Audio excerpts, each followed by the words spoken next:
Susan Cox Powell was born on October 16, 1981, in Alamogordo, New Mexico, and grew up in a loving, close-knit family. She was known for her warm and caring nature, traits that extended to her role as a mother and wife. After moving to Washington as a child, Susan met Josh Powell when she was in her late teens.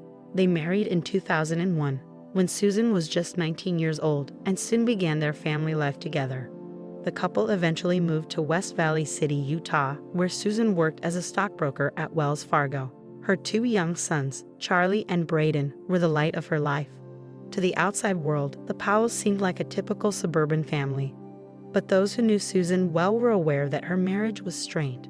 She confided in friends that Josh had become controlling, often exhibiting strange behavior, and there were growing concerns about financial difficulties. Still, Susan maintained her commitment to her family and her faith as a devout member of the Church of Jesus Christ of Latter-day Saints. Despite these struggles, no one could have predicted what was to come. Susan's disappearance would leave a void in the lives of those who loved her and raise haunting questions that remain unanswered to this day. On the morning of December 7, 2009, West Valley City awoke to chilling winter temperatures, but for Susan's family and friends, the day took on a more ominous tone. Susan didn't show up for work at Wells Fargo, something completely out of character for the punctual and responsible young mother. Concerned colleagues tried calling her, but their calls went unanswered. One of Susan's close friends, who had last seen her the previous day at church, grew increasingly alarmed. By the afternoon, it was clear something was wrong. Susan had seemingly vanished. Her family and friends contacted the police, who arrived at the Powell home to investigate. Inside the house, officers found no signs of forced entry or a struggle. Susan's purse, wallet, and keys were still there, and her car was in the driveway. Her cell phone was found in the family van, a Chrysler Town & Country minivan, but strangely, there was no sign of Susan or her family. The eerie silence of the home added to the growing sense of unease. Where was Susan? Where were her husband Josh and their two young sons, Charlie and Braden? By late evening on December 7, Josh Powell finally returned home with Charlie and Braden. To the growing crowd of concerned neighbors, family members, and police officers, his appearance brought a temporary sense of relief. But that relief was short-lived. When asked where he had been, Josh calmly explained that he had taken the boys on an impromptu camping trip to the Simpson Springs Desert, a remote and barren area west of Utah's Great Salt Lake. He said they left around midnight the previous night, an odd choice considering the frigid temperatures and the fact that it was a Sunday night with work and school the next day. Even more strangely, Josh claimed he had no idea where Susan was and assumed she had stayed home or gone out on her own. The police were immediately struck by the bizarre nature of Josh's story. Who takes their two young children, ages 2 and 4, camping in the middle of a freezing December night? The situation was becoming more mysterious by the minute, and Josh's casual demeanor did little to quell suspicions. As investigators dug deeper into Josh's story, his actions during the supposed camping trip raised even more questions. Josh claimed they had camped at Simpson Springs, but he couldn't provide a clear explanation for why he decided to leave so suddenly in the dead of night. Moreover, there was no record of anyone seeing them during the trip, and the area he claimed to have visited was desolate and far from any amenities. Police quickly organized search teams to comb through the Simpson Springs desert, but despite their efforts, they found no trace of Susan or any sign that a family had recently camped there. Investigators were left wondering if Josh's story was a carefully crafted lie meant to buy him time, or worse, distract them from something far more sinister. Josh's explanation began to unravel further when neighbors reported that they had last seen him the evening before Susan disappeared, and there was no indication that anyone had left for a camping trip. With no leads and no physical evidence, the investigation stalled, but it was clear that something was terribly wrong. As the hours turned into days, search efforts for Susan intensified.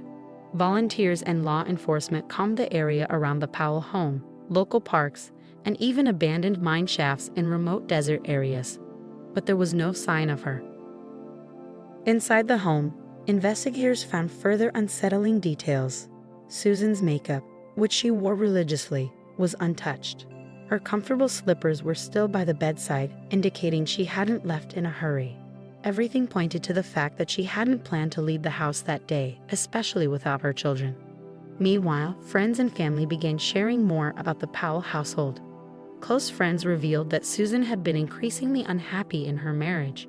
Josh, they said, had become controlling, and there were financial strains on the family. In fact, Susan had recently confided in a friend that she was considering leaving him. Still, Josh maintained that he had no idea what had happened to his wife. As the days passed, Josh's behavior became more puzzling. Instead of assisting in search efforts for his missing wife, he distanced himself from Susan's family and became uncooperative with police. Josh refused to take a polygraph test, a decision that raised even more eyebrows. Investigators also noticed inconsistencies in his statements about his whereabouts during the crucial hours when Susan disappeared. In the midst of all this, Susan's parents, Chuck and Judy Cox, were growing desperate. They pleaded for information, but Josh remained elusive. The media picked up on the case, and public suspicion toward Josh began to grow.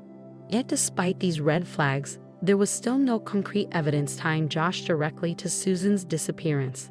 The case seemed to be at a standstill, but investigators were not about to give up.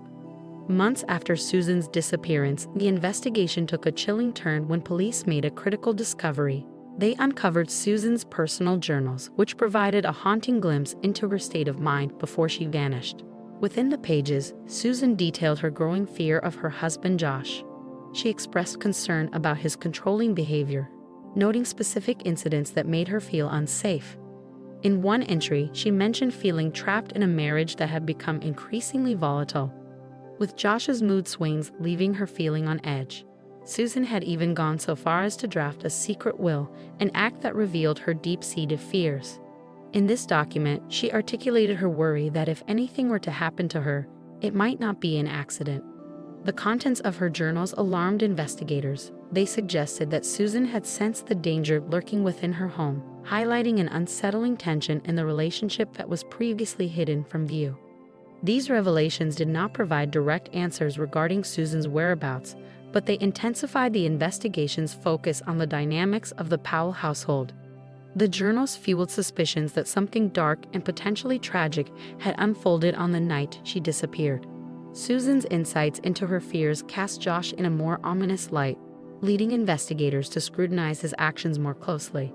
As the investigation progressed, police turned their attention to Josh's father, Susan Powell. A search of Stephen's home in Washington yielded shocking materials that sent shockwaves through the investigation. Among the items discovered were numerous journals and video recordings that documented Stephen's obsessive interest in Susan. In these writings, he made unsettling remarks about her, revealing a fixation that crossed boundaries into obsession. His journals included details about Susan's appearance, comments about her personal life, and even his thoughts on her relationship with Josh. The videos captured Stephen filming Susan without her knowledge, showcasing a disturbing level of surveillance that heightened the already tense atmosphere surrounding the case. Friends and family of Susan were horrified to learn about Stephen's behavior. They described him as someone who had always been inappropriate in his admiration for Susan. Despite the troubling evidence surrounding both Josh and Susan Powell, the central question lingered: where was Susan? As investigators delved deeper into the complexities of the Powell family dynamics, it became increasingly clear that Susan's disappearance was intertwined with a web of fear, obsession, and dark secrets, leaving the investigation at a haunting standstill. As the investigation dragged on with no clear answers, Josh moved with his sons, Charlie and Braden, to Washington State to live with his father, Stephen. Meanwhile, Susan's family continued to fight for custody of the children, worried about their safety under Josh's care. On February 5, 2012, during a supervised visit with his sons, tragedy struck. Josh locked a social worker out of his house, moments before an explosion ripped through the home. Josh had deliberately set fire to the house, killing himself and his two sons in a murder-suicide that shocked the nation. The horrific act left Susan's family devastated and ended any hope that her sons might one day provide answers about her fate. More than a decade after Susan Powell's disappearance, her body has never been found, and the circumstances surrounding her case remain shrouded in mystery. Investigators believe Josh played a role in her disappearance, but with his death, many of the answers may have died with him. The question that haunts those who followed this case is, What really happened to Susan Powell? Despite extensive searches, no trace of her has ever been found. To this day, her case remains unsolved, a tragic mystery that continues to cast a long shadow over those who loved her. If you found Susan Powell's story as haunting and tragic as we did, make sure to subscribe to our channel for more deep dives into gripping true crime cases. We want to hear your thoughts. What part of this story resonated with you the most? Was it Susan's heartbreaking struggle for safety, the chilling discoveries in her journals, or the tragic fate of her family? Leave your comments below and let's discuss. Don't forget to like this video and share it with others who might be interested in the complexities and mysteries of true crime. Your engagement helps us continue bringing you these in-depth narratives.